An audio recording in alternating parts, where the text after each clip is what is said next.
Why don't you describe for me, as vividly as you can, what it is you're worried about, what it is that the nightmare scenario looks like? Fortunately, there's very few things, and most of them are very low probability. Some big volcanic explosion, gigantic earthquake, asteroid. At least in the nuclear case, you've got to say we take it quite seriously. We budget a lot of money, have a lot of people who think about nuclear deterrence, and I'm very glad that work's being done, and I rate the chance of a nuclear war in my lifetime as being fairly low. I rate the chance of a widespread epidemic far worse than Ebola in my lifetime is well over 50%. If we look at the 20th century and we look at the death chart of the 20th century, I think everybody would say, oh yeah, there must be a spike for World War I. Sure enough, there it is, like 25 million. And there must be a big spike for World War II, and there it is, it's like 65 million. But then you'll see this other spike that is as large as World War II right after World War I. And most people, a lot of people would say, well, what? What was that? There's two kinds of flus. There's flus that spread between humans very effectively, and there's flus that kill lots of people. And those two properties have only been combined into a widespread flu once in history. Well, that is Spanish flu. We have no idea where it came from. It's called the Spanish flu because the Spanish press was the freest. They were the first to talk openly about it. And so in the annals of epidemic history, that's the big event.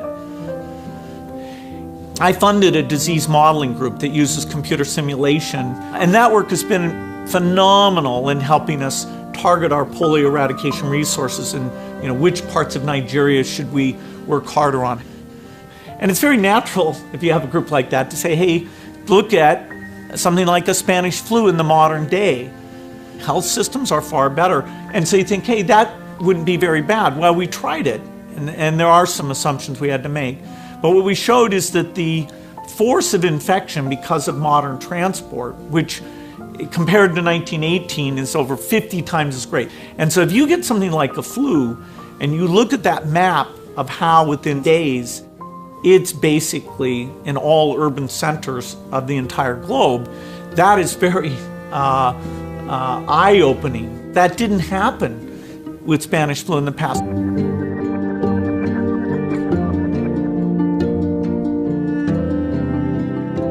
The opportunity to do more than just let it run its course is really only in the last decade. Basically, when you talk about drugs, you can talk about small molecules or talk about these complex biological protein-like things, of which there's a subclass called antibodies. Antibodies are the molecules that the immune system naturally builds to attack disease.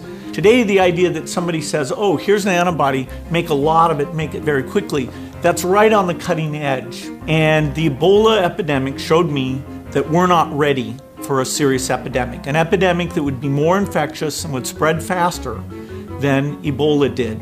This is the greatest risk of a huge tragedy. This is the most likely thing by far to kill over 10 million excess people in a year. We don't need to invest nearly what we do in military preparedness. This is something where less than $1 billion a year on R&D, medical surveillance, standby personnel, cross-training the military so they can play a role in terms of all the logistics here. This can be done, and we may not get many more warnings like this one to say, okay, it's a pretty modest investment to avoid something that really, in terms of the human condition, would be a gigantic setback.